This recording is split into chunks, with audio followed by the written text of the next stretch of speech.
Hi friends, నేను మీ రాజేష్ దుంతుల.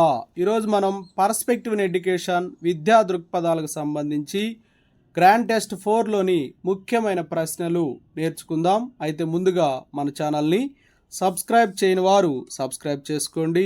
అలాగే నా వీడియోస్ని లైక్ చేసి ఎక్కువ మందికి రీచ్ అయ్యేలా మీ సహాయాన్ని అందించండి.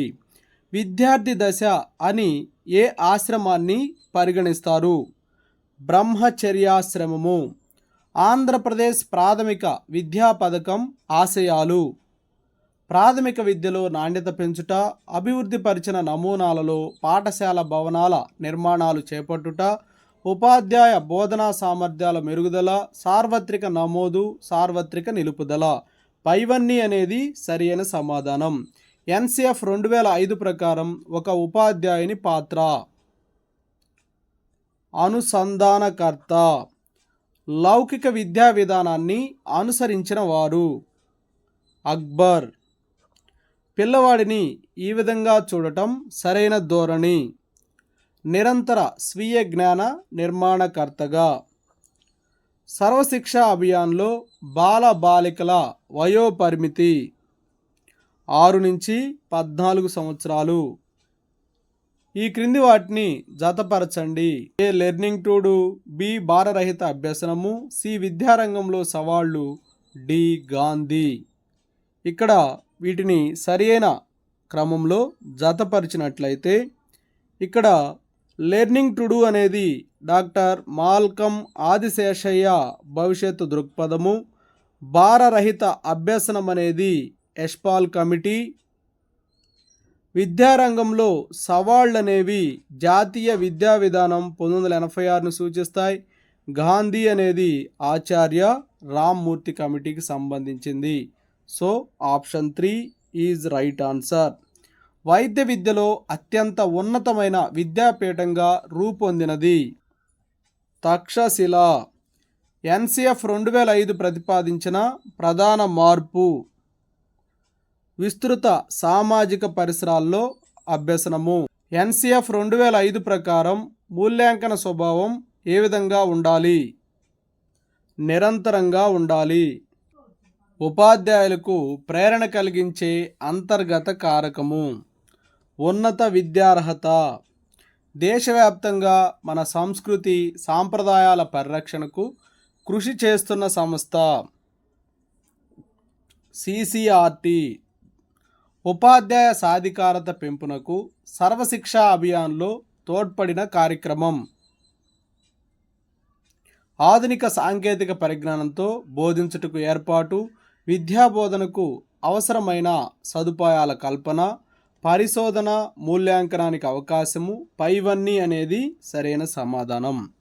ఈ సంస్థ దక్షిణాది రాష్ట్రాల్లో పనిచేస్తున్న ఉపాధ్యాయులకు ప్రత్యేకంగా వృత్యంతర శిక్షణా తరగతులు నిర్వహిస్తుంది.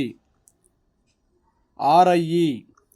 ఎలిమెంటరీ విద్య లక్షణము కానిది: మాతృభాష పట్ల నిర్లక్ష్యము. జిల్లా ప్రాథమిక విద్యా పథకం ద్వారా క్రింది వానిలో ఉపాధ్యాయ సాధికారతకు దోహదం చేసిన అంశాలు: పాఠశాలకు బోధన గ్రాంటు ఇచ్చి అభ్యసన ప్రక్రియ మెరుగుపరుచుట, వృత్యంతర శిక్షణ ఇచ్చుట, ఉపాధ్యాయ కేంద్ర సమావేశాలు నిర్వహించు, బోధన సమస్యలు పరిష్కరించుట. పైవన్నీ అనేది సరైన సమాధానం. పాఠశాల సముదాయం అనగా నిర్ణీత పరిధిలో 10 లేదా 12 ప్రాథమికోన్నత పాఠశాలలను సమీపంలోని సెకండరీ పాఠశాలలకు అనుసంధానించి ఒక కూటమిగా ఏర్పరచుట. కేజీబీవీ యొక్క లక్ష్యము: నమోదు నిలకడ, ఉన్నత పాఠశాలల స్థాయిలో బాలికల డ్రాపౌట్ అరికట్టుట, బాలికల పూర్తికాలం చదువు కొనసాగేటట్లు చూచుట. పైవన్నీ అనేది సరైన సమాధానం. పిడబ్ల్యూడి యాక్ట్ 1995 వీరికి సంబంధించినది. వికలాంగులకు. ఎస్ఎస్ఏ ఇంటర్వెన్షన్లో లేనిది: మండల అక్షరాస్యత. క్రింది వానిలో ఆర్ఎంఎస్ఏ లక్ష్యాలు: 2017 నాటికి సెకండరీ విద్యను అందుబాటులోనికి తీసుకురావడం, 2020 నాటికి 100% నిలుపుదల సాధించడం, 5 సంవత్సరాల్లో సెకండరీ పాఠశాలను ఆవాస ప్రాంతానికి దగ్గరగా ఏర్పాటు చేయడం, ఇవన్నీ కూడా ఆర్ఎంఎస్ఏ లక్ష్యాలు. ఆర్ఎంఎస్ఏ ఏ తరగతుల అభ్యున్నతికి కృషి చేస్తుంది? 9, 10 తరగతులకు. క్యాష్ బుక్లో నమోదు చేసే అంశము నగదు లావాదేవీలు. ఉపాధ్యాయునికి ప్రేరణ పెంపొందించని అంశాలు హోదా. క్రింది వానిలో ఈ సంస్థ రాష్ట్ర ప్రభుత్వ విద్యాశాఖకు అనుబంధంగా పనిచేసే సంస్థ? ఎస్సిఈఆర్టీ. ఆర్సిఐ అనే సంస్థ ఏర్పాటైన సంవత్సరం 1986. Deen Dayal Upadhyaya institute for the physically handicapped సంస్థ ఇచ్చట కలదు, న్యూఢిల్లీ.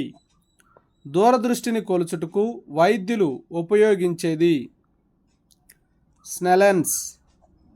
ఢిల్లీలో మదర్సా ఈ ముజ్జీ అనే పేరుతో మదర్సాను ఏర్పాటు చేసిన సుల్తాన్ ఇల్టుట్మిష్.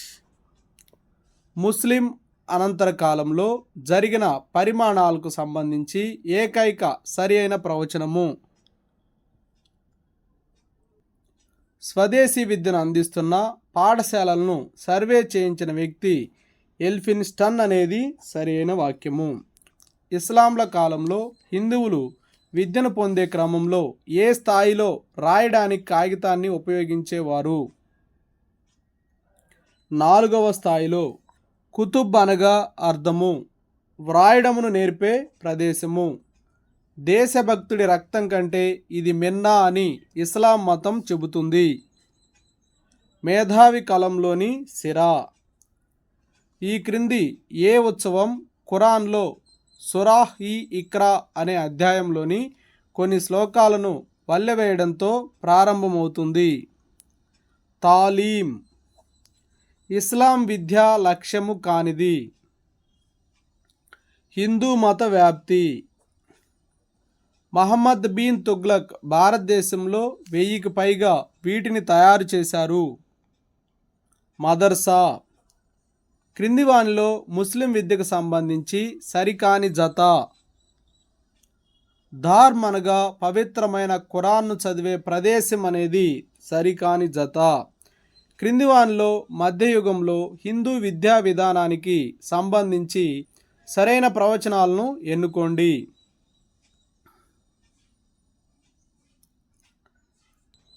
ఉపాధ్యాయుడు రాయటానికి తాటి ఆకులను ఉపయోగించేవాడు. మానవ సేవయే మాధవ సేవ అనే నినాదం వైష్ణవులది. ఇది రెండూ కూడా సరి అయినవి. ఇస్లాం అనగా ఆత్మస్థైర్యము. హిబ్రూ భాషలో మిద్రాస అనే పదానికి అర్థము అభ్యసనము. ముస్లింల కాలంలో హిందూ విద్యార్థులు విద్యను ప్రారంభించే ముందు ఈ క్రియ జరిపేవారు. సరస్వతీదేవి పూజ. ఇస్లాంల కాలంలో మొదట్లో ఉపయోగించిన కట్టె పుస్తకాలను ఏమని పిలిచేవారు? టాక్టిస్. క్రింది వానిలో జనగణన 2011కు సంబంధించి సరికాని అంశము. భారతదేశ జనాభా 1210.2 ట్రిలియన్లు. జనాభా పెరుగుదల నివారణ వ్యూహంపై నియమించిన కమిటీ? కరుణాకరణ్. 1994వ సంవత్సరంలో ప్రముఖ జనాభావేత్త మాల్దూస్ ఆధ్వర్యంలో ఐసిపిడి సదస్సు ఎక్కడ జరిగింది? కైరో. జనాభా విధానం 2000 ఏ కమిటీ సిఫారసులతో ఏర్పడింది? స్వామినాథన్. తక్కువ కాలంలో ఎక్కువ మంది ప్రజలు జనాభాలో కలవడాన్ని ఏమని పిలుస్తారు? జనాభా విస్ఫోటనం. జనాభా విద్యారంగము కానిది? బాలబాలికల సాధికారత. భారతదేశ స్త్రీ పురుష నిష్పత్తి అనగా 1000 మంది పురుషులకు ఎంతమంది స్త్రీలు 2011 జనగణన ప్రకారం? 940. ప్రపంచ జనాభాలో అమెరికా ఎన్నవ స్థానము? 3వ స్థానము. Okay, thank you friends. నా వీడియో నచ్చినట్లయితే లైక్ చేయండి, మీ మిత్రులు షేర్ చేయండి. ఇంకా మన ఛానల్ని సబ్స్క్రైబ్ చేయనట్లయితే సబ్స్క్రైబ్ చేసుకోండి. Thank you for watching.